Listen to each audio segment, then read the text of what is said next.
तो अब तक हमने कुछ बेसिक चीज़ें रिगार्डिंग थर्मोडायनेमिक्स देख ली हैं, जिसमें से इंटरनल एनर्जी और वर्क डन पर हमने थोड़ी डिस्कशन की थी।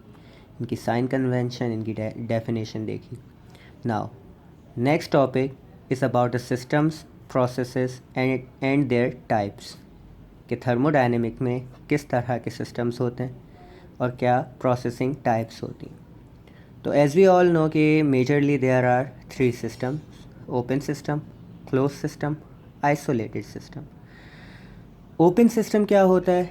वो सिस्टम जिसके अंदर मैटर और एनर्जी दोनों सराउंडिंग के साथ इंटरचेंज कर सकते हैं, यानी सराउंडिंग और सिस्टम में transfer of mass and energy दोनों पॉसिबल है।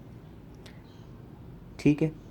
मेजॉरिटी ऑफ द टाइम जो थर्मोडायनेमिक्स में या केमिकल इंजीनियरिंग में हम सिस्टम्स देखते हैं, मोस्ट ऑफ द टाइम या almost all are open systems.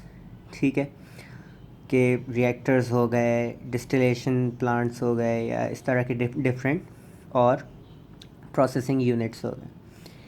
सही। क्लोज सिस्टम, क्लोज सिस्टम की हमने अभी एक एग्जांपल देखी। सबसे पहले ये है क्या? क्लोज सिस्टम आपका कोई भी ऐसा सिस्टम जिसकी सिस्टम और सराउंडिंग के दरमियान मैटर ट्रांसफ़र ना हो, लेकिन एनर्जी ट्रांसफ़र पॉसिबल रहे। इसकी अभी हमने पिछले लेक्चर्स में स्टडी की एग्जाम्पल। वो क्या? Piston cylinder system. उसमें क्या था? फ्लूइड, जो वर्किंग फ्लूइड था वो हमारा पिस्टन सिलेंडर कंटेनर के अंदर था। ठीक है। एनर्जी जो थी वो सराउंडिंग से सिस्टम और सिस्टम से सराउंडिंग में ट्रैवल कर सकती थी, ट्रांसफ़र कर सकते थे या इंटरचेंज कर सकते थे। सही। At the end we got isolated system. Isolated system वो सिस्टम होता है जिससे energy, neither energy nor mass can transfer to and fro the surrounding, यानी सिस्टम और सराउंडिंग के दरमियान कोई मास और एनर्जी में से कुछ भी फ्लो या अपने ट्रांसफ़र नहीं शो करता, और ना ही कोई एक्सटर्नल उस सिस्टम पर फोर्सेस एक्ट करती हैं। मींस यू कैन से इन अ वे कि टोटली हर तरह के फोर्सेस, एक्सटर्नल फोर्सेस, हर तरह के चेंजेस से ये महफूज होता है। नाउ अब हमारे नज़दीक यहाँ पर इस जगह ओपन सिस्टम की ज़्यादा अहमियत है। क्यों? क्योंकि as I have told you कि इंडस्ट्रियल एप्लीकेशन में, या जिसे कहते हैं application wise, open system is the one that's vastly use. सबसे ज़्यादा ओपन सिस्टम इस्तेमाल होता है। सही। अच्छा, अब ओपन सिस्टम फर्दर डिवाइडेड है 3 टाइप्स में: batch processes, continuous processes, semi continuous processes. ठीक है। बैच प्रोसेसेस क्या है? वो प्रोसेसेस जिसमें मतलब आपके पास कंटिन्यूस फ्लो नहीं होता सब्सटेंस का, या एक बार, जैसे कि एग्जांपल यहाँ पे ले लेते हैं, हमने एक फर्नेस या एक रिएक्टर की एग्जांपल ली। इनलेट से एक बार मास चला गया रिएक्टर के अंदर, ठीक है, जो भी आपका रिएक्शन था। अब जो भी प्रोसेस होना है अंदर फर्नेस के अंदर, रिफाइनिंग का, स्मेल्टिंग का, या वॉट, ठीक है, रिडक्शन का, कोई भी जो प्रोसेस होना है, वो जब एक बार कंप्लीट हो जाएगा। सही। क्या किया? इनलेट से हमने डाला, वॉल्व बंद कर दिया, जो भी हमारे फीड थी वो हमने इनलेट से रिएक्टर में डाल दी, वॉल्व बंद किया, जो भी हमारा प्रोसेस था उसको स्टार्ट किया। जब ये प्रोसेस, जो कुछ भी हम कर रहे हैं, whether reduction of that substance या कोई भी अदर प्रोसेस, वो जब ओवरऑल कंप्लीट हो जाएगा, उसके बाद हम आउटलेट से अपनी प्रोडक्ट या जो कुछ भी रिज़ल्ट्स हैं उसको बाहर निकालें। मतलब इन शॉर्ट क्या, कि एक बार हमने फीड दी, प्रॉपर प्रोसेस स्टार्ट किया, प्रोसेस कंप्लीशन के बाद हमने उसको इकट्ठे जो भी हमारे प्रोडक्ट्स रिजल्ट्स या चेंजेस थे उसको आउटलेट के थ्रू बाहर निकाल लिए। सही। इसी तरह कंटिन्यूअस प्रोसेस है। सही। कंटिन्यूअस प्रोसेस क्या है? इसके अंदर फॉर एग्जांपल यहाँ पे हमने एक मिक्सिंग प्रोसेस को कंसिडर किया है, ठीक है। स्टेरर है, कंटेनर है, इनलेट आउटलेट्स हैं। होगा क्या कि वॉट एवर द फ्लूइड या टू डिफरेंट फ्लूइड हम स्ट्रीम्स से अंदर लाएंगे। सही।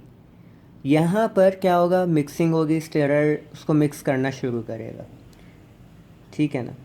अब क्या होगा? इनलेट से आपकी फीड आएगी।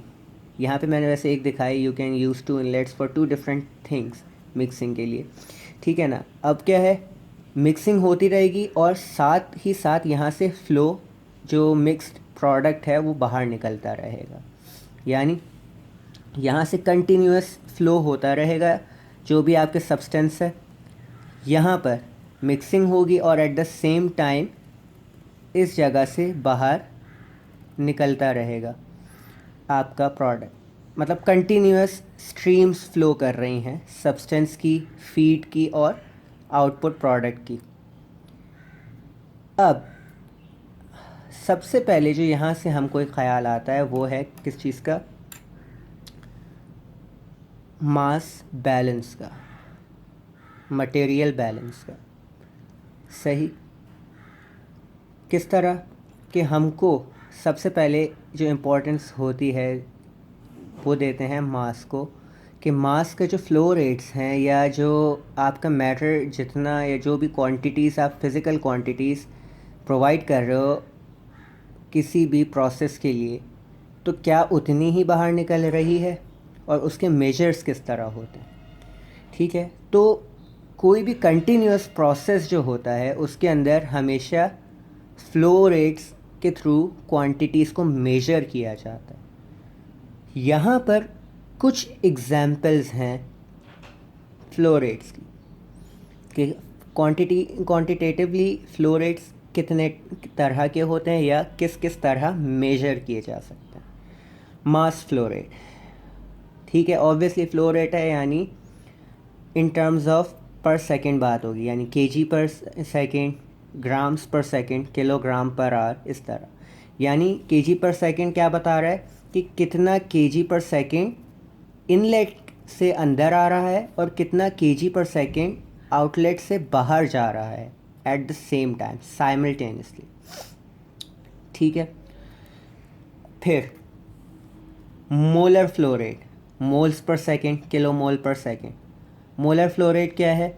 मोल्स की मतलब कितने मोल्स इनलेट से अंदर आ रहे हैं सब्सटेंस के, फ्लूइड के, गैस के, लिक्विड के, what ever the feed is, और कितने मोल्स पर सेकंड या किलो मोल्स पर सेकंड आपका जो मेन सिस्टम है या प्रोसेसर है या जो भी आपका यूनिट है ऑपरेटिंग, उससे बाहर जा रहे हैं।